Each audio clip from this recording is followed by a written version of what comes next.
Halo, Oke, halo. halo Mas Ryan, apa kabar? Halo, baik sekali Mas Aje. Oh iya, Apa kabarnya? Lagi nah di kita mana? Lagi di mana bilang nih? lagi di rumah, ini lagi nggak Oh, bisa kemana-mana. siap. Baik. Iya, iya. Mungkin saya mau nyapa dulu ya teman-teman yang baru bergabung. Selamat sore, selamat bergabung teman-teman yang sudah join. Nah, nanti ini kita bersama Mas Ryan. Nah, Mas Ryan ini kita terakhir ketemu bulan November ya waktu itu ya, waktu kita Iya, sharing iya, bareng di iya. satu hotel di Jakarta Pusat. Nah, jadi mungkin saya mau perkenalan dulu ya. Saya Boleh. Majid dari Ongki Saham. Nah, ini ada Mas Ryan. Mas Ryan ini mungkin ya udah pada tahu ya Mas Ryan ini apa gitu ya. Dia ini penulis buku investasi terkait investasi dan trading bestseller di Indonesia. Lalu juga praktisi dan inspirator investasi nomor satu di Indonesia. Jadi udah jam terbangnya udah banyak nih ya Mas Ryan ya. Nah, lalu satu lagi nih Iya, iya, iya. dapat penghargaan dari Bapak Presiden Joko Widodo sebagai tokoh inspiratif pasar modal di tahun Baik. 2017 ya Mas Ryan. Oke. Baik, Betul. teman-teman nanti kalau misalkan ada pertanyaan langsung aja di chat. Nanti di akhir sesi kita akan sediakan waktu untuk sesi tanya jawab. Nah, jadi gini Mas Ryan, tadi kan sesuai dengan judulnya Ya. nih, trading atau investing. Nah, kebanyakan tuh ada yang trader, investor, mereka tuh kadang suka selisih pendapat. Terus juga untuk yang awam nih, bingung saya cocoknya trading atau investing ya. Terus gimana ya strateginya ya? Nah, itu kan pasti kan beda kan Mas Ryan strateginya. Nah, mungkin Mas Ryan bisa sharing nih buat teman-teman yang sudah join nih biar lebih tercerahkan gitu kan. Saya cocoknya Siap. trading atau investing ya. Oke, silakan Mas Ryan. Baik. Jadi, thank you ya atas kesempatannya Nongki Saham juga Mas Maje ya. Jadi gini, dalam kehidupan saya mengenal dunia pasar modal itu semenjak tahun 2004 ketika usia saya 18 tahun dan hari ini usia saya 34 tahun. Nah, saya pertama kali mengenal dunia pasar modal, investasi dan apapun lah namanya ya. Orang kan suka suka ngomongin invest saham tapi dia sebenarnya mungkin jangan-jangan dia nggak melakukan itu. Itu ya Ya. tepatnya ya ketika tahun 2004 itu. Nah, saya mulai dengan mengenal pertama kalinya melalui dasar analisanya, analisa teknikal. Itu yang saya pertama kali kenal ya. Nah, akhirnya dalam perjalanan hidup saya ini dan saya sampai dengan hari ini masih di capital market, saya juga investasi di seluruh instrumen yang ada di dunia. Saya dapat memberikan suatu pesan ya kepada teman-teman semua bahwa yang namanya trading dan investasi itu adalah dua makhluk yang berbeda. Di mana trading itu adalah dagang. Dagang itu adalah sebuah profesi. Profesi kamu apa? Saya dagang baju nih. Profesi kamu apa? Oh, saya dagang hand sanitizer nih atau apapun lah ibaratnya ya. Nah, sedangkan investasi itu bagi saya yang saya coba pahami, investasi itu disebut dengan gaya hidup. Jadi dalam hidup kita, lifestyle kita, itu sebenarnya kita sudah melakukan sebuah investasi. Contoh, orang pergi kuliah, papa dan mamanya menyekolahkan anak. Itu sebenarnya papa mamanya sedang berinvestasi. Berinvestasi apa ya? Berinvestasi terhadap anak tersebut agar dia bisa menjadi pintar, bisa membaca, bisa memiliki budi pekerti, tahu sejarah. Itu jadi dasar daripada investasi itu sebenarnya sudah melekat dalam diri kita. Mulai dari kita pertama kali lahir ya itu kita sudah mulai mengenal yang namanya investasi dalam hidup, yaitu investasi pendidikan, investasi kehidupan. Lalu kita misalnya saya kenal dengan Mas Maje lalu juga dengan Nongki Saham. Ini adalah suatu investasi relationship. Saya juga nggak pernah Ya. tahu, jangan-jangan bentar lagi Mas Maje bisa jadi staf susnya presiden. Tiba-tiba bisa memberikan saya inspirasi apa yang harus saya lakukan terkait dengan Indonesia. Itu artinya saya menginvestasikan waktu, menginvestasikan banyak hal. Nah, tapi kalau kita geser dengan apa yang mau menjadi tema kita di sore hari ini buat teman-teman semua, investasi itu adalah sesuatu yang berhubungan dengan keuangan yang tujuannya adalah ya untuk kehidupan yang lebih baik. Hmm. Dagang, trading, profesi itu adalah bagaimana caranya untuk menghimpun uang. Ingat, ini versi saya loh ya. Ini semuanya Hmm. totally versi saya ya. Trading adalah bagaimana caranya menghimpun uang dengan cepat. Orang dagang, orang pergi kerja, itu menghimpun uang dengan cepat. Nggak ada cara yang lebih cepat lagi dari, ya ada sih cara lebih cepat lagi, itu penipuan, nipu orang itu lebih cepat lagi. Itu kan tidak terpuji gitu ya. Nah, tapi investasi itulah bagaimana caranya membuat hidup menjadi lebih baik. Kapan? Nanti, nggak bisa sekarang. Jadi investasi itu tidak ada yang pernah dirasakan detik itu juga. Jadi itulah dasar daripada trading dan investasi, tentunya dari versi selama saya dari usia 18 sampai 34 ya mengarungi hidup ya kayak gitu. Gitu kira-kira. Berarti tadi Mas Aryan barusan jelaskan tuh, kalau bisa saya tarik kesimpulan, trading sama investasi ini secara time frame-nya berbeda ya. Kalau trading ini lebih ke jangka pendek, kalau investasi itu lebih ke jangka panjang. Kalau nanti dengan sudut pandang waktu betul, tapi prinsipnya bukan jangka pendek jangka panjang bagi saya. Intinya gini, investasi tidak bisa untuk hari ini. Nah, jadi kalau tidak bisa untuk hari ini, untuk kapan? I don't know. Tapi ya memang tidak bisa untuk hari ini. Kenapa? Karena untuk hidup yang lebih baik. Tapi kalau untuk yang namanya trading, itu adalah mengambil uang dengan cepat ya. Namanya cepat itu kan bisa detik ini, bisa 1 jam lagi, bisa 2 menit lagi, bisa 2 hari lagi, bisa 1 bulan lagi. Yang jelas lebih cepat. Gitu. Jadi kalau kita geser-geser mengenai waktu, nanti teman-teman tiba-tiba langsung oh yang namanya investasi itu 1 tahun ya, oh investasi 3 tahun ya, nggak bisa begitu. Kita ini harus punya konseptual dasar lagi. Ini cocok banget ya di waktu pada saat kayak gini, kita justru belajar lebih kepada hal yang lebih prinsip. Ini menjadi suatu hal yang sangat bagus. Oke, mantap nih. Nah, terus ini Mas Ryan, gimana sih cara taunya ya kita secara pribadi cocoknya, oh kayaknya saya lebih cocok ke trading nih, oh kayaknya saya cocoknya lebih ke investing nih. Nah, itu gimana sih cara mengenali diri kita sendiri, Mas Ryan? Kita cocoknya ke trader atau investor? Baik, Mas Maje, selain mungkin dalam kesehariannya dagang nggak? Jual beli sesuatu nggak? Pengen tahu dong, jual beli apa? Cerita-cerita kisah ininya ya, ada nggak yang didagangin? Dagang ilmu, Mas Ryan. Oh, dagang ilmu. Siap. Oh, nice. Baik, oke, saya ini punya perusahaan konsultan keuangan. Jadi saya berarti dagangnya adalah dagang jasa saya agar perusahaan-perusahaan itu comply terhadap keuangan, aturan keuangan, dan juga comply terhadap aturan legal secara hukum di Indonesia. Itu salah satu bisnis saya.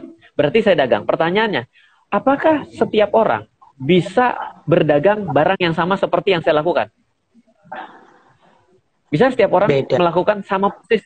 Nggak bisa. Oke. Berarti dagang itu adalah pilihan. Tidak bisa saya paksakan.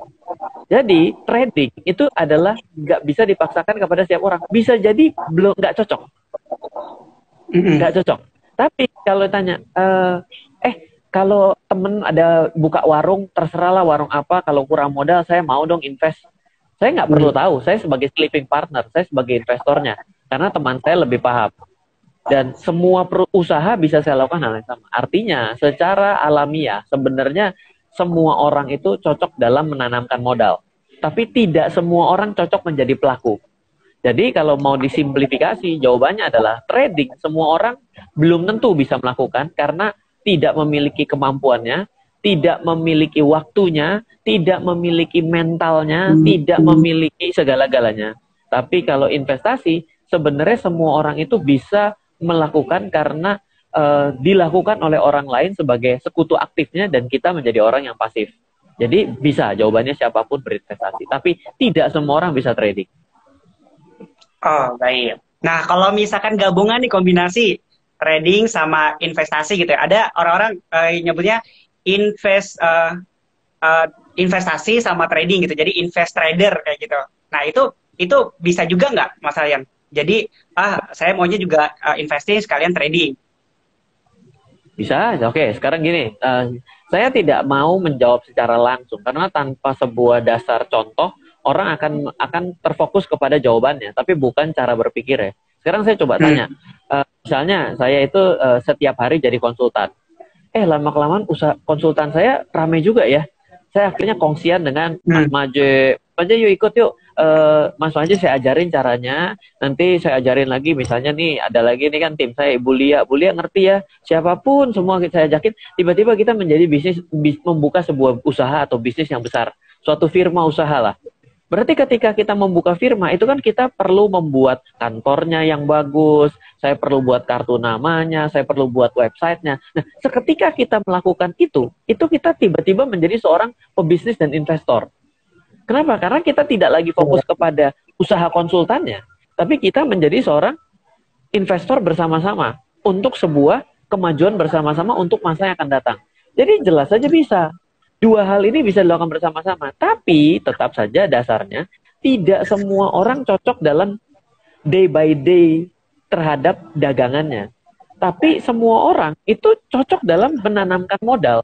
Cuma dia harus memiliki dasar landasan bagaimana caranya menjadi pemodal yang pintar. Bagaimana caranya mengetahui clue dari perusahaan yang bagus untuk bisa dia investasikan atau dia tanamkan modalnya. Oke, mantap. Nah, semakin menarik nih ya materinya nih ya. Ada sharingnya bagus nih. Nah, lalu kalau misalkan untuk dari strateginya Mas Ryan, strategi investing dan trading, apakah sama atau beda? Jelas pasti beda ya. Nah, mungkin bisa sharing nih tips strategi kalau misalnya untuk trading itu strateginya seperti apa, kalau investing itu seperti apa Mas Ryan? Nah, oke. Pokoknya saya ambil masih dengan contoh yang sama nih ya. Contoh yang sama, misalnya saya adalah seorang konsultan keuangan dan juga konsultan hukum untuk perusahaan-perusahaan berbasis teknologi. Berarti apa yang kemampuan dasar yang harus saya latih? Berarti adalah mengerti mengenai peraturan. Ya dong. Yang kedua, saya harus ngerti mengenai teknologi. Bahkan saya harus ngerti A to Z-nya. Oh, kalau teknologi ini, kalau misalnya programming, sistemnya kayak gini namanya adalah front end. Kalau sistem seperti ini namanya adalah infrastruktur back end. Oh, ini namanya adalah cloud server. Cloud server itu ada internasional atau ada yang lokal. Yang namanya lokal pun harus yang tersertifikasi. Nah, tiba-tiba menjadi sangat ruwet begitu. Berarti yang harus dimiliki oleh seorang trader adalah hal teknis.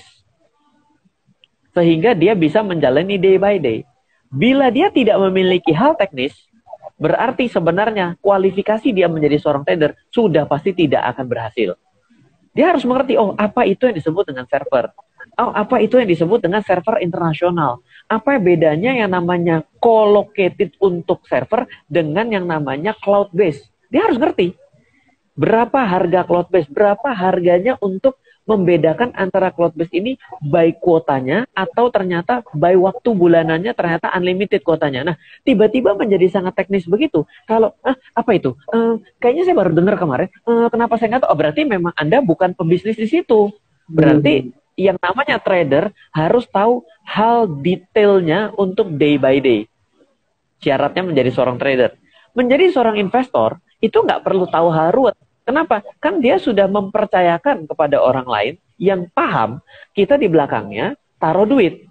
Berarti kalau yang namanya orang mau taruh duit, harus tahu siapa partnernya. Ini orang pernah nipu nggak? Waktu dalam masa yang lalu ketika gonjang-ganjing ekonomi, orang ini tindak tanduknya terhadap perusahaan bagaimana langkahnya? Orang ini suka ngutang nggak ke bank? Orang ini suka foya-foya nggak? Orang ini mulut sama kelakuannya bisa sama nggak? Orang ini bener nggak ngerti mengenai hal-hal teknis yang mau dilakukan? Nah, investor itu beda. Investor itu meng-cross-check terhadap yang dilakukan oleh orang lain. Sedangkan trader itu belajar banyak untuk kemampuan diri melakukan day by day. Beda. Dua hal ini nggak sama. Jadi syarat dasarnya investor adalah mampu dan jeli melihat partnernya. Trader itu adalah mampu dan jeli terhadap day by day teknisnya. Jadi ini dua klasifikasi yang nggak mungkin sama. Gitu. Oke, nah berarti kalau tadi kan investor itu lebih melihat ke lebih jeli, lebih ke ininya ya. Nah, kalau yang trading tadi lebih ke day by day-nya. Nah, berarti kan butuh ada ilmunya tuh ya, Mas Ryan. Nah, kira-kira apa sih yang... Iya, keduanya butuh ilmunya kan. Nah, kan seperti kayak ada analisa saham ya. Analisa saham itu kan ada dua, fundamental dan teknikal, Mas Ryan. Nah, kira-kira ilmu apa sih yang mesti disiapkan sebagai bekal nih ya bagi trader ataupun investor gitu ya? Nah, itu gimana Mas Ryan? Baik, kalau sebagai seorang trader, trader itu sudah jelas karena dia day by day, dia harus mampu melihat bagaimana arah pergerakan dari harga. Pergerakan harga itu kan bisa dipelajari. Kalau dibilang pasti benar, nggak mungkin. Di dunia ini tidak ada yang mutlak. kecuali ya ketidakmutlakan itu sendiri. Jadi tapi ada cara belajarnya. Oh ternyata ya kalau dibeli sekian banyak, dibeli lagi sekian banyak, nanti harganya akan naik. Oh kalau dibeli sekian banyak dan dijual sekian banyak, harga akan turun. Oh ternyata ya kalau harga rata-ratanya selama 5 hari sekian dan ternyata dia mampu bertahan di harga sekian, maka dia akan naik. Nah itu dia harus punya analisa itu. Jadi orang yang melakukan day by day pasti akan lebih fokus terhadap harga kalau di saham. Karena apa ya? Yang memang dia cari itu adalah harga murah jual mahal. Namanya pedagang. Kalau pedagang beli mahal jual murah namanya penyumbang, bukan pedagang. Tukang sumbang terus ya kan? Berarti itu sebenarnya dia bikin yayasan cocoknya, panti sosial. Nah, sedangkan kalau dia menjadi seorang investor, investor itu punya kemampuan membaca laporan-laporan hasil pekerjaan dari si partnernya ini yang dia laporkan. Kamu penjualan berapa selama ini? Pendapatan kamu gimana? Kamu pakai hutang nggak? Lalu gimana turnover terhadap barang-barang dagangan kamu? Cepat atau lama? Kamu ngutangin orang berapa hari? Kamu ngutangin orang, kamu utang ke bank berapa banyak? Kalau kamu ngutangin berapa lama kayak gitu, kamu cocok nggak sama profit margin kamu? Nah, beda. Langkah dan cara bahasanya nggak sama. Karena apa? Kalau sebagai seorang investor, yang dia lihat adalah laporan dari orang-orang itu apa? Sini kasih saya baca nih kamu punya. Saya nggak peduli dengan naik turun harganya, saya nggak peduli, itu urusan kamu loh. Kamu yang harus pikirin, gimana nih kalau barang yang nggak laku, itu urusan kamu, karena saya invest ke kamu. Tapi kalau yang pedagang, aduh gimana ya kok barang nggak laku, oh kita bikin sale aja. Kalau sudah sale, kita bikin buy one get one free. Kalau buy one get one free nggak laku, kita akan bikin 50% gratis pijet, misal. Kalau nggak laku juga, kita diskon 75% plus kasih makanan gratis di snacknya di depan kalau sambil orang-orang pilih. Itu day by day seorang pebisnis pedagangnya. Gitu. Jadi beda, mindset berpikirnya nggak sama. Dari tadi saya memberikan analogi yang sama terus loh ya. Dari saya kembangkan analogi ini sesuai dengan pertanyaannya gitu kira-kira. Oke, baik. Nah, lalu kalau misalkan ini kan kadang suka berselisih pendapat nih antar investor gitu. Si trader ini enggak, kalau investor kelamaan gitu kan, mesti sabar gitu kan, cuannya lama dapatnya gitu kan. Sementara yang investor ini mikirnya justru dengan jangka panjang potensi cuannya lebih besar. Nah itu gimana sih dengan perbedaan pendapat antara trader sama investor itu, Mas Ryan? Iya, lihat deh. Ini ada satu kata-kata. Betul. Saya paham. Jadi gini, kalau yang namanya trader itu berbicara dengan yang namanya profit.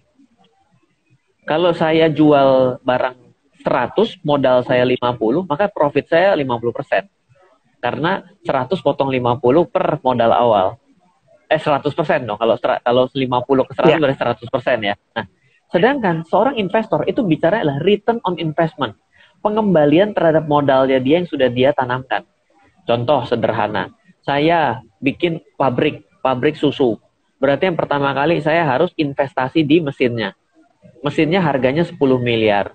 Bangunannya harganya 20 miliar. Ya kan?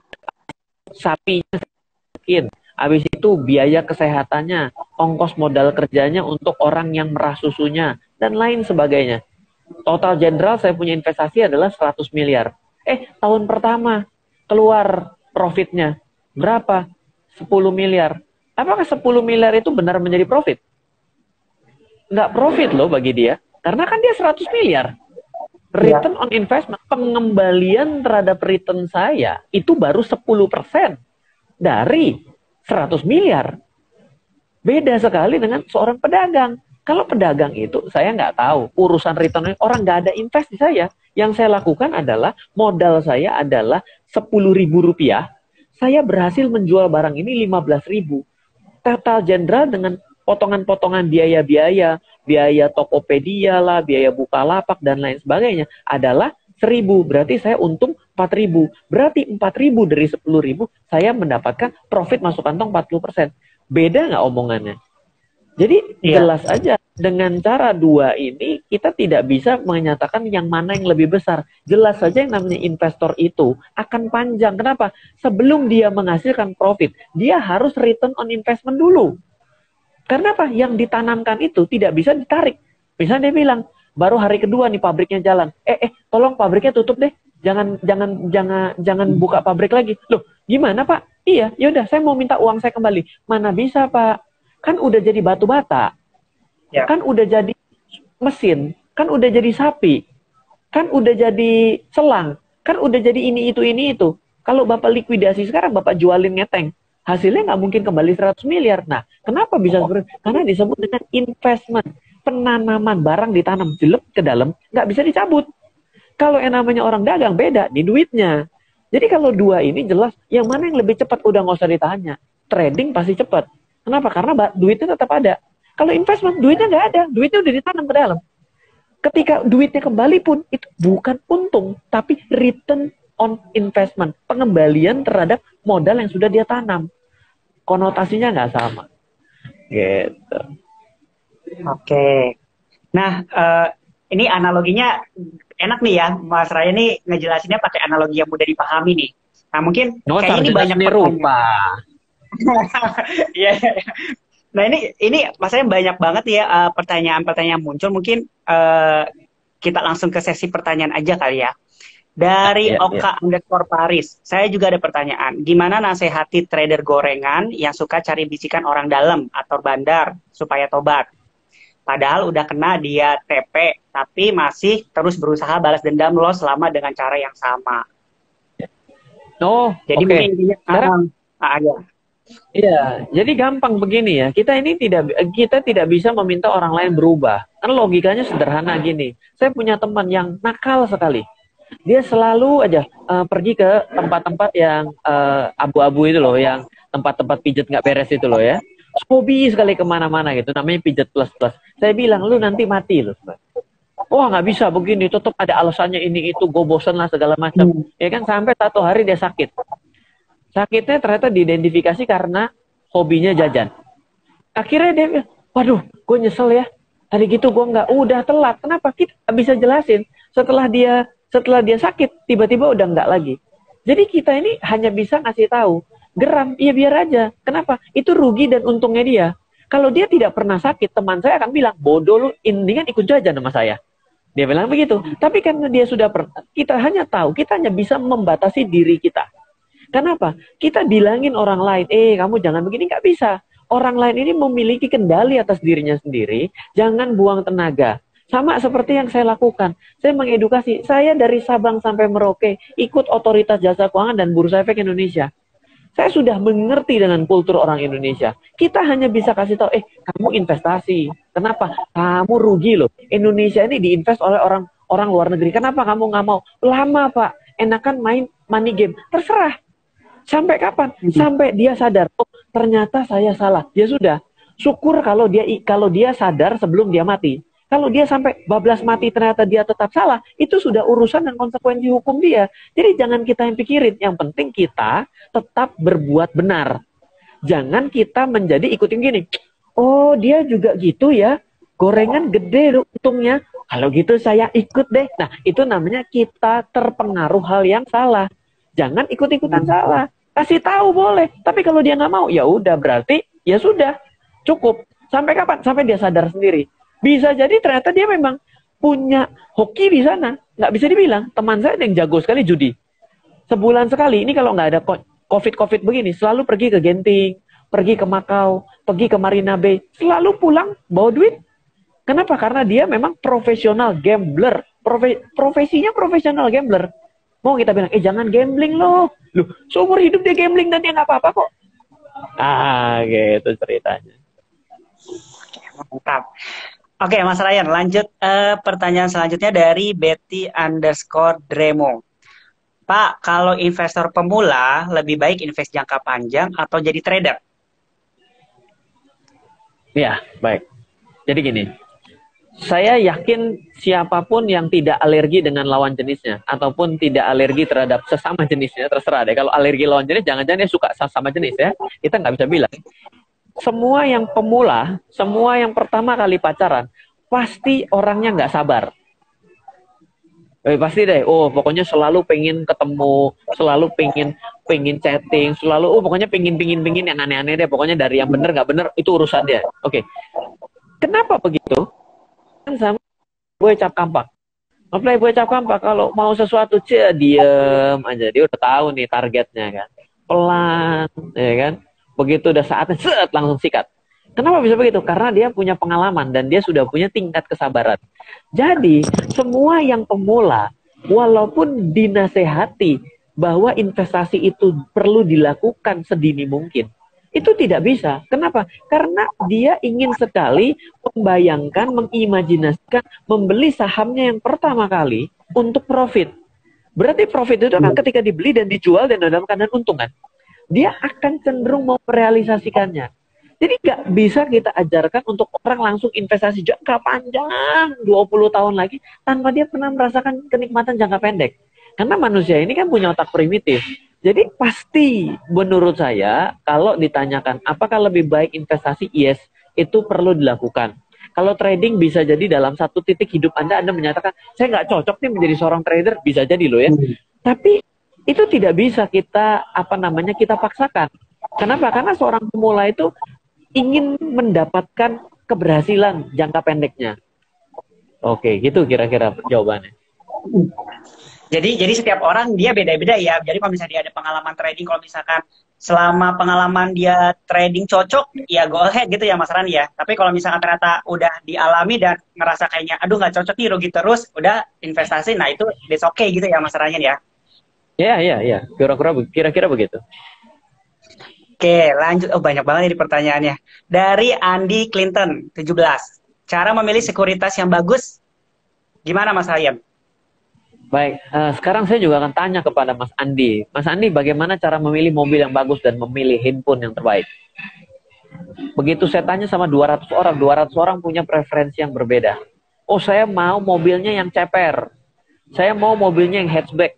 Saya mau mobilnya yang SUV. Saya mau mobilnya yang pintunya bisa buka tutup sendiri. Saya pingin pintu yang mobil sport pintunya cuma 2. Kenapa waktu pintu yang mobil cuma 2, begitu ditanya sama saya, yang saya sudah punya anak, saya bilang, kursinya nggak cukup. Mesti 6.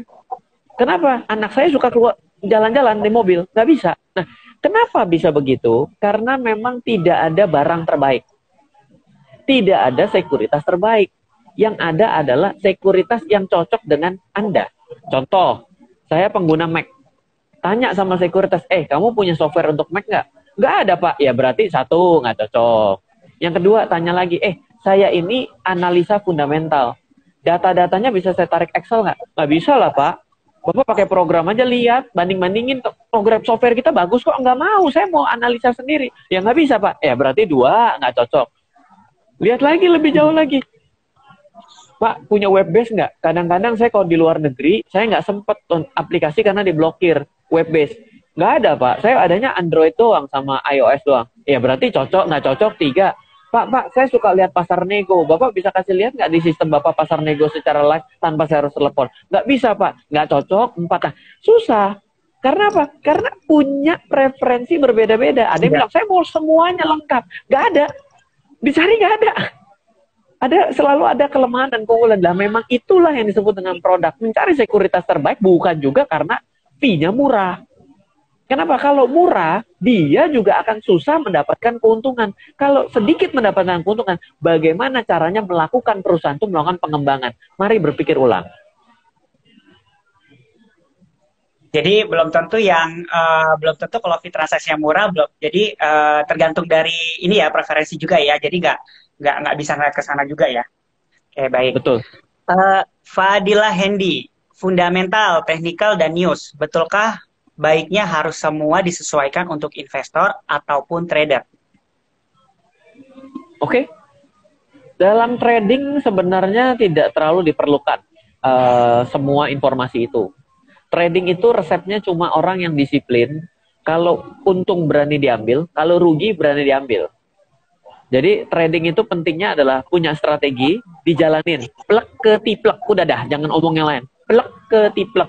Jadi begitu saya buy di sini, saya tahu ini resisten, saya jual di sini, saya buy di sini, saya tahu support ini kalau dijebol saya harus keluar, plek ketiplek sudah. Itu cukup itu aja. Tapi kalau Anda mau mengatakan bahwa bagaimana caranya agar pasar ini bisa naik dengan sesuai dengan kriterianya, maka itu kita akan mengenal yang namanya counseling method. Counseling method itu adalah biar market benar-benar naik dengan kondusif ataupun turun dengan parah. Itu akan ada namanya counseling method. Kalau counseling method itu ada pertama adalah bicara mengenai earning perusahaan, lalu dengan growth daripada laba, growth dari revenue, berbicara mengenai institutional ownership, kepemilikan market maker ataupun orang yang berpengaruh dalam jumlah uang. Lalu ada juga condition of economics. Itu baru mixing menjadi satu, itulah baru mendekati seperti kondisi kenaikan yang sesuai. Tidak kenaikan yang semu. Contohnya disebut dengan bubbling gitu loh. Jadi itu lebih kepada fundamental, lebih kepada investment things. Kalau trading itu nggak ada perlu-perlu begitu.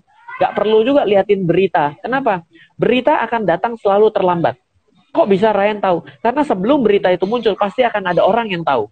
Ketika orang itu tahu, maka orang itu akan melakukan tindakan. Ketika orang melakukan tindakan, berarti market sudah bergerak ketika dia bertindak. Apalagi dia memiliki uang. Orang yang memiliki uang, yang memiliki informasi akan bergerak lebih dulu sebelum berita itu keluar. Contohnya, satu, si pemilik perusahaan itu sendiri. Yang kedua, tentunya si auditor itu sendiri. Emang percaya sekali, saya sudah disumpah dalam bentuk ini. Iya betul. Tapi Anda tidak melakukan. Bisa saja ada orang lain yang melakukan. Misalnya messengernya nggak sengaja barangnya jatuh, tiplak aja. Semua data auditnya keluar terbuka. Dia baca, untung. Ya udah deh, saya cerita sama teman saya yang ngerti mengenai pasar modal.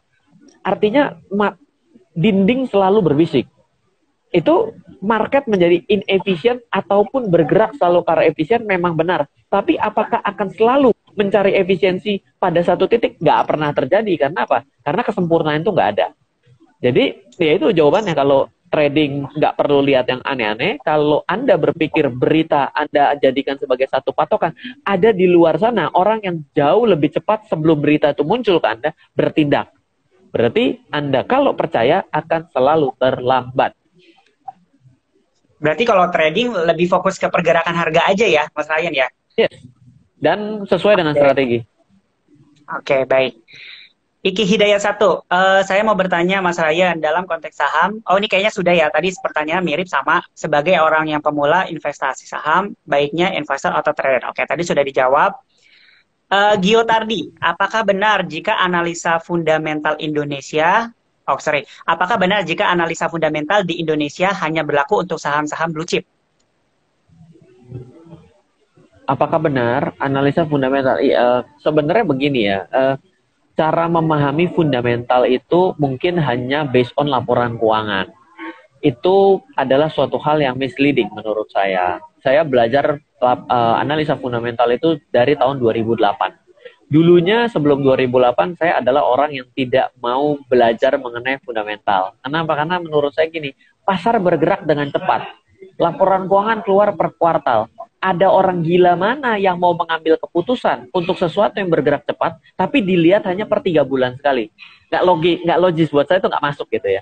Tapi apa yang harus kita pelajari bahwa fundamental itu adalah suatu hal yang fundamental, namanya fundamental. Berarti fundamental itu bukan hanya laporan keuangannya, tapi juga manajemennya.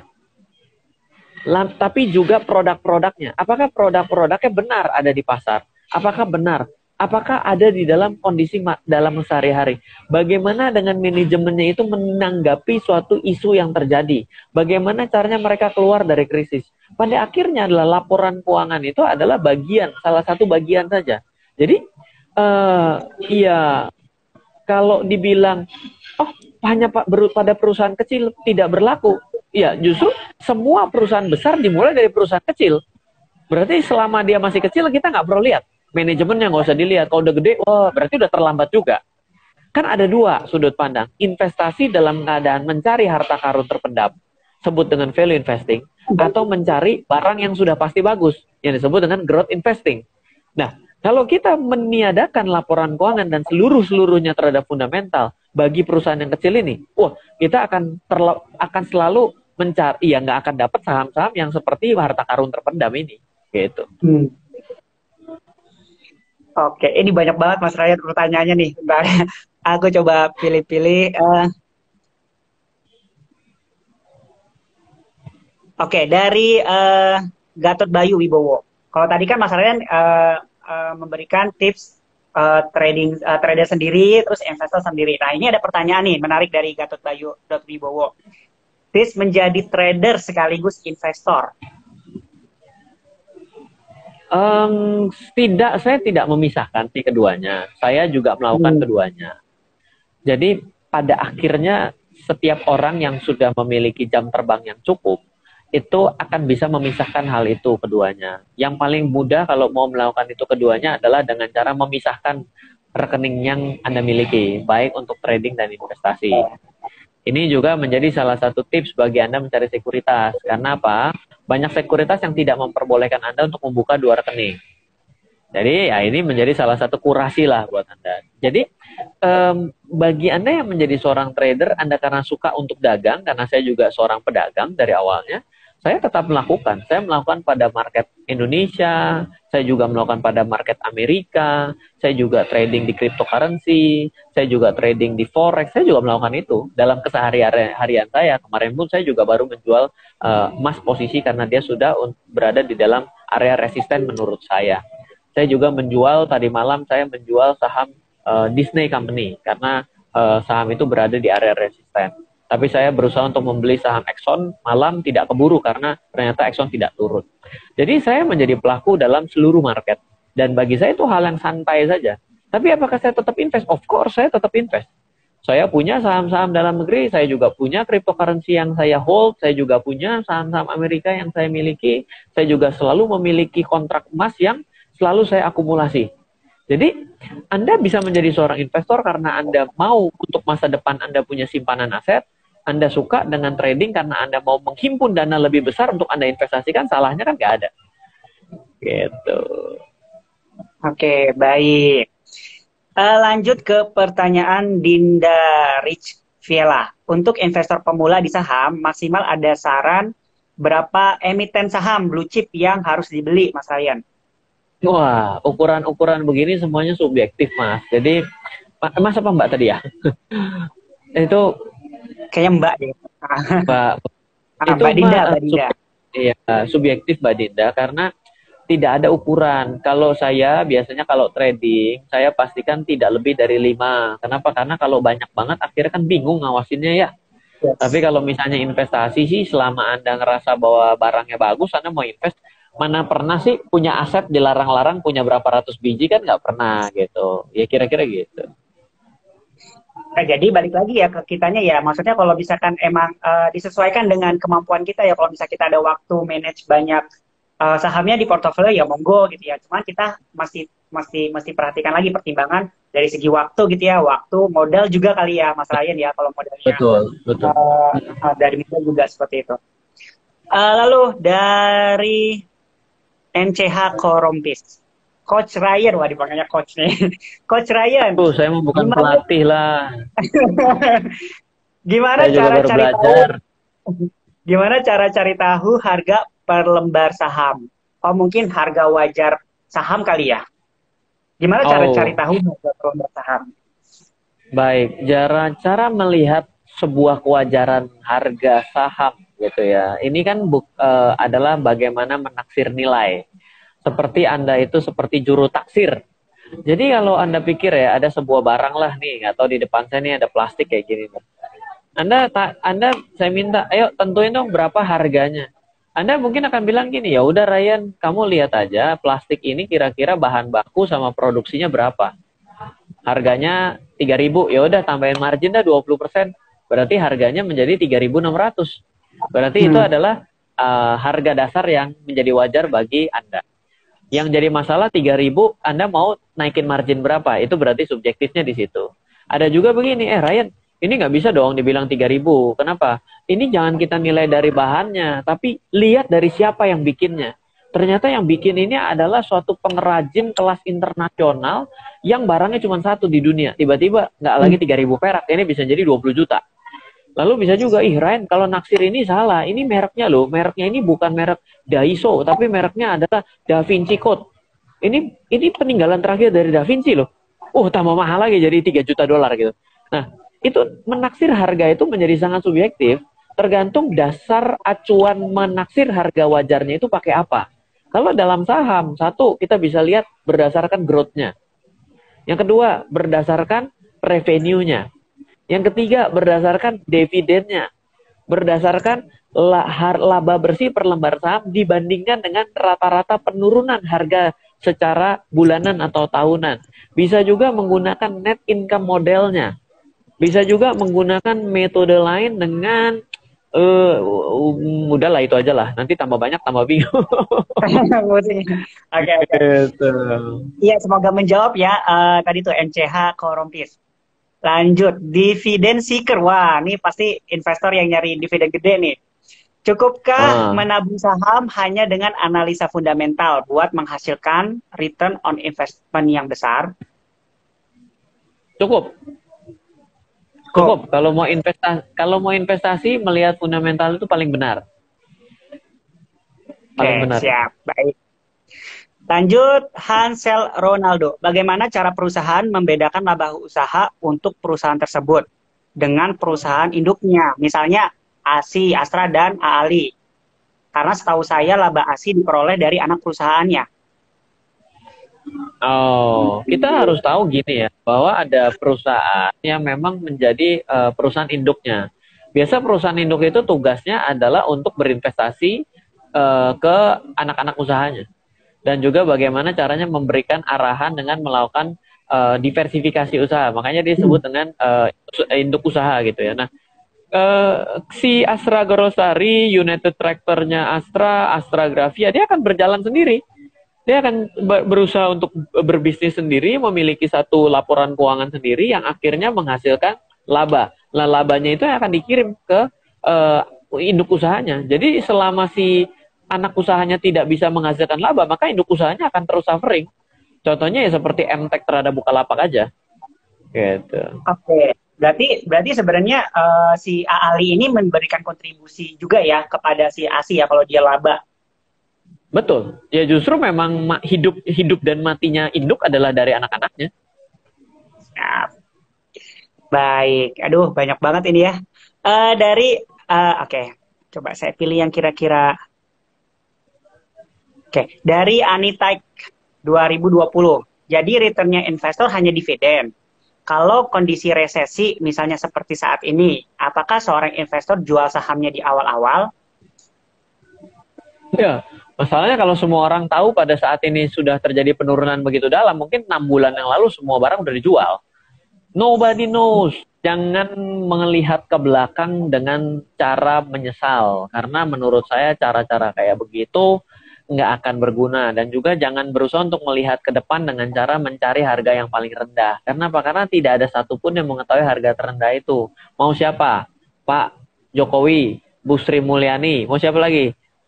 Terawan, lalu tambah lagi Nadiem Makarim. Semuanya nggak ada yang tahu. Kenapa? Karena yang namanya pasar ataupun perekonomian itu adalah hal yang unik. Kenapa? Kalau dunia matematik 1 tambah 1 2. Ekonomi itu memang pakai angka. Tapi angkanya itu berdasarkan manusia sebagai demand and supply. Itu disebut dengan mikroekonomi. Belum lagi ada makro, tonjok-tonjokan antara negara. Ada currency war. Nah, akhirnya tidak bisa seperti itu mudahnya. Jadi yang paling benar adalah Anda mengambil suatu dasar-dasar ilmu yang masa lalu untuk dijadikan pelajaran. Jadi, kan kalau paling repot kan, misalnya gini, saya mah harusnya belajar itu adalah kalau mengalami. Loh, nggak mungkin Anda akan mengalami segala-galanya sendiri.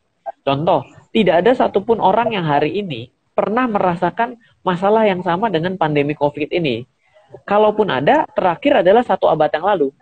Jadi hampir dapat dikatakan semua orang hari ini tidak pernah tahu bagaimana treatment plan-nya yang akan terjadi. Tapi kita belajar banyak. Pada waktu itu dilakukan tindakan berjemur. Kenapa? Karena badan membutuhkan vitamin D. Tapi apakah benar dengan berjemur sembuh? Belum tentu juga. Tapi kenapa kita melakukan itu? Karena vitamin D itu ternyata membuat kondisi badan menjadi lebih baik secara antibody. Nah, kayak gitu tuh adalah cara berpikir berdasarkan pengalaman orang lain. Jadi yang Anda lakukan dengan melihat pengalaman-pengalaman lalu ini yang tidak Anda alami adalah untuk Anda pakai sebagai bekal Anda hari ini. Oke, nah berarti kan masalahnya nih, ini kan lagi pandemi nih, harga-harga saham lagi pada turun-turun. Nah, kalau menurut Mm-mm. Mas Ryan, berarti ini saat yang tepat nggak sih untuk investasi? Karena kan nih harga-harga saham-saham yang terbilang misalnya blue chip atau saham-saham yang bagus ini lagi pada turun nih harganya nih. Nah, menurut Mas Ryan, apakah ini momen yang tepat untuk kita beli saham atau mulai investasi saham, Mas Iya. Ryan? Ya namanya momen yang tepat itu kan adalah kalau harganya naik, betul ya? Kalau harganya tetap di sini terus sampai 1.000 tahun lamanya nggak akan pernah bagus, betul nggak? Ya sekarang tinggal pertanyaannya dikembalikan justru kepada teman-teman semua. Apakah teman-teman tahu, apakah yakin bahwa harga akan membaik di kemudian hari? Saya nggak yakin mas, malah justru akan menjadi lebih buruk ya, berarti jangan invest. Oh saya yakin sekali mas, kenapa? Karena selama penurunan yang terjadi dari bursa kita ada dari tahun 1970-an, bursa kita telah mengalami krisis berkali-kali dan selalu pulih. Oh, ya sudah, silakan beli. Gitu. Oke, baik. Lanjut pertanyaan dari Alfarizif 12. Kok Ryan, kalau mau belajar Ya, trading yang bagus di mana ya? Mungkin semacam komunitas gitu yang sering kopdar atau seminar dan lain-lain. Tolong pencerahannya ya. baik. Ya, berarti Belajar yang trading pertama yang bagus kalau di mana, Prof? mau belajar Nongki Saham sering sekali bikin acara. Saya juga sudah 2-3 kali ya saya diundang. Thank you sudah diundang. Lah, kalau dari pengalaman saya belajar itu saya otodidak. Saya jadi belajar itu S1 saya sarjana seni rupa, S2 saya perbankan pasar modal. Saya belajar banyak dari buku, lalu saya juga banyak belajar dari kelas dan seminar dari luar negeri. Kalau 2004 itu nggak ada yang namanya webinar kayak gini. Kalau ada saya sikat habis itu semua webinar yang ada di seluruh planet ini, jangan-jangan.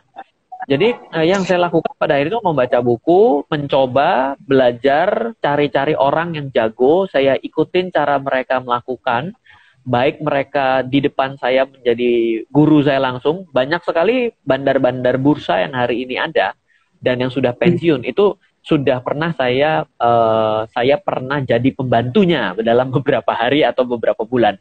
Hanya demi untuk mengetahui psikologi hal apa yang mereka lakukan, kebiasaan apa yang mereka lakukan. Jadi sebenarnya kalau ditanyakan bahwa cara terbaik adalah ya belajar melalui pengalaman orang lain.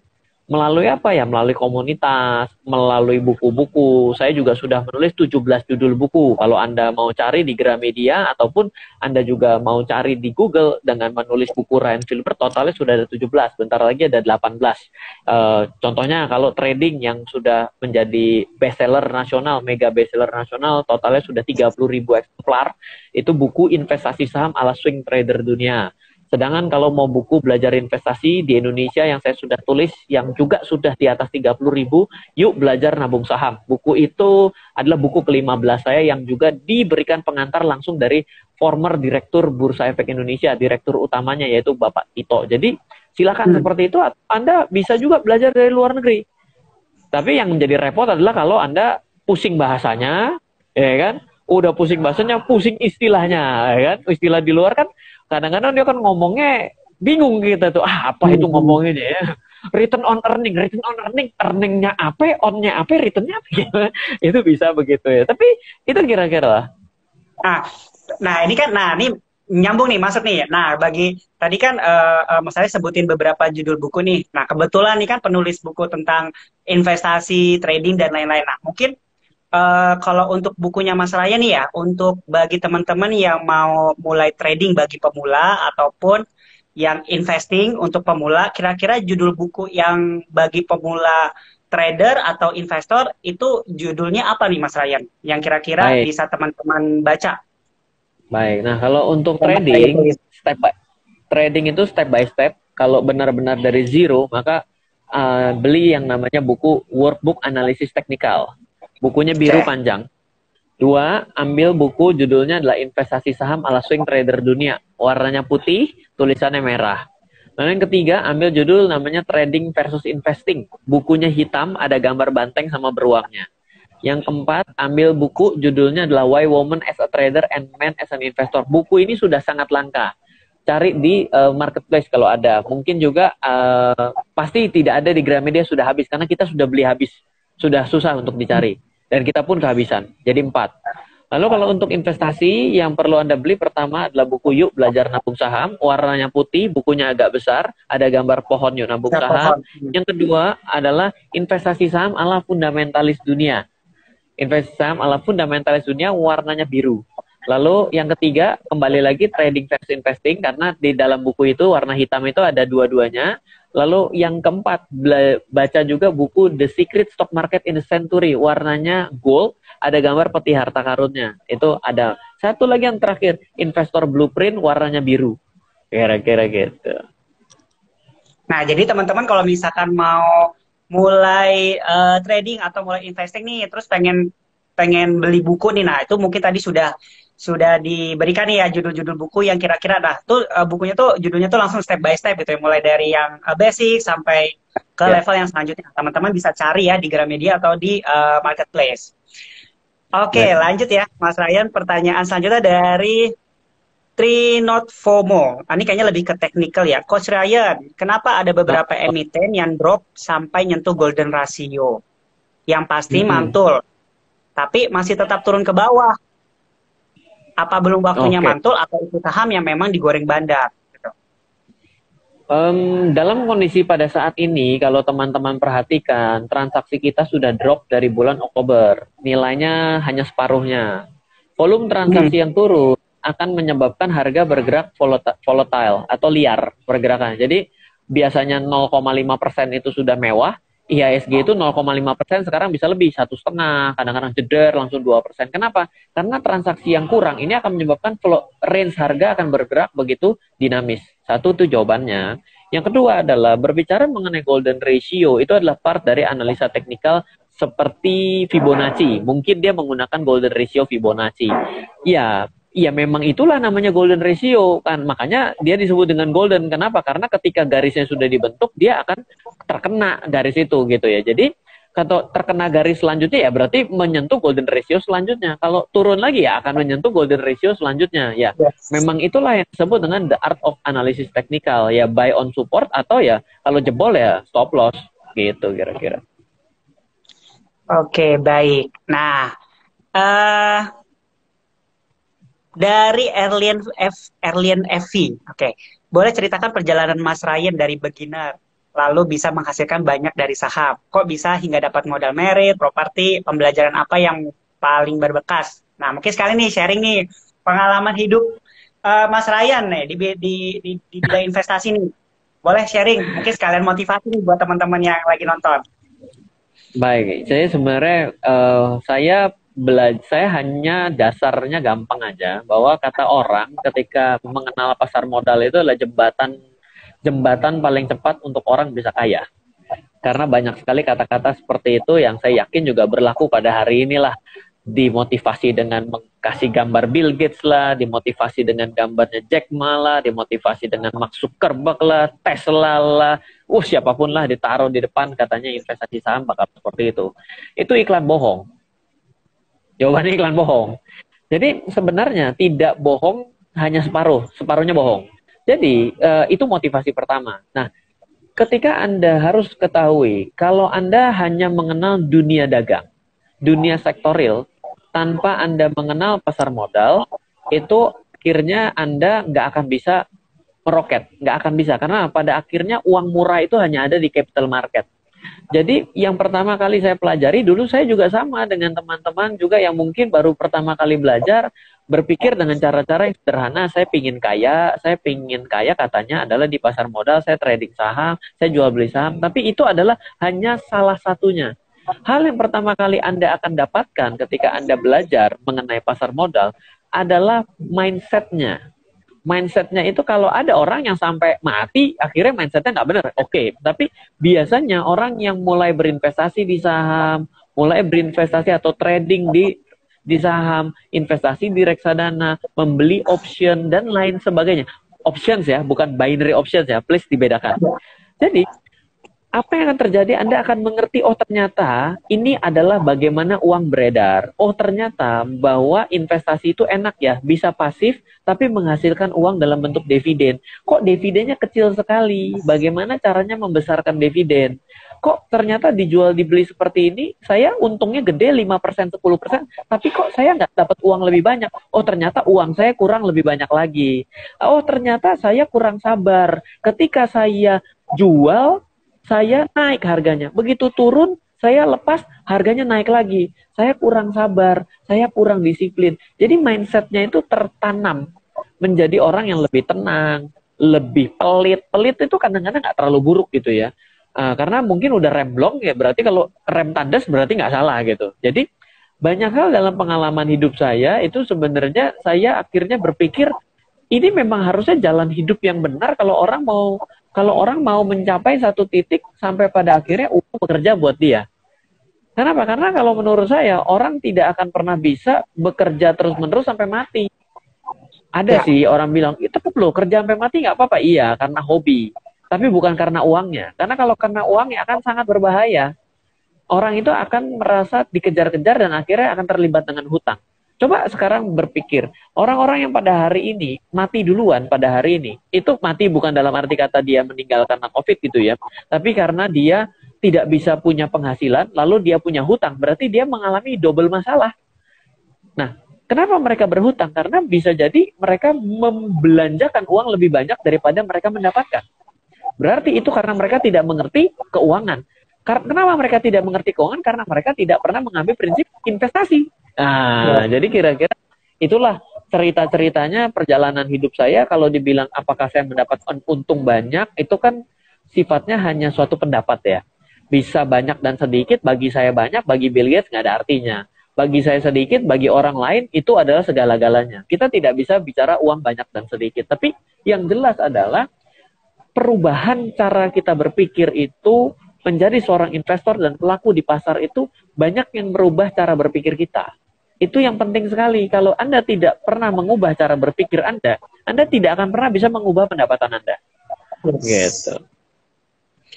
Oke, ini menarik sekali ya gitu ya. Coba karena waktu kita terbatas hanya 1 jam, sementara ini pertanyaan banyak banget ya. Saya masih scroll-scroll, cuman saya sekali.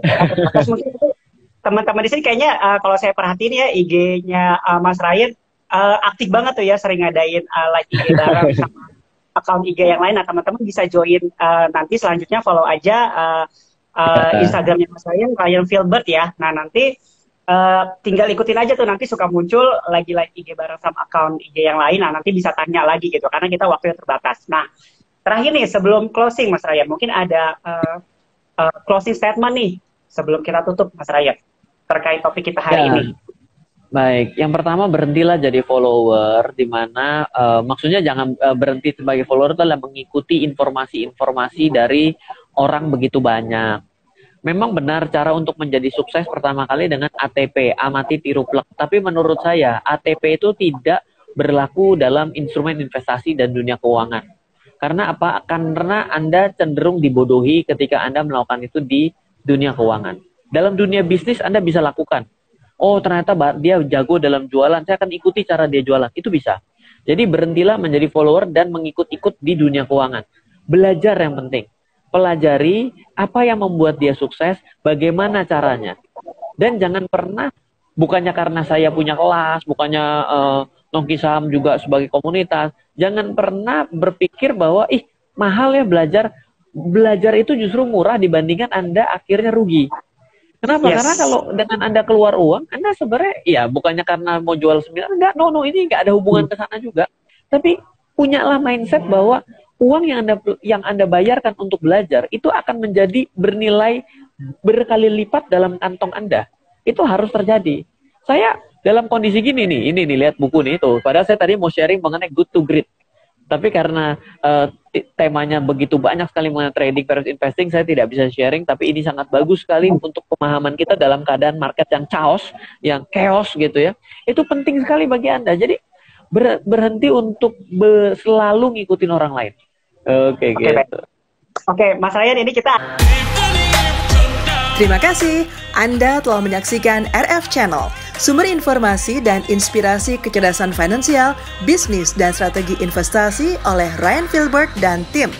Untuk mengundang Ryan Filbert mengikuti seminar, kelas, dan pelatihan yang diadakan RF Team maupun melakukan pemesanan buku-buku bestseller Ryan Filbert, silakan hubungi 089 5070 80789 089 5070 80789 atau ke info@trenamento.co.id info@trenamento.co.id.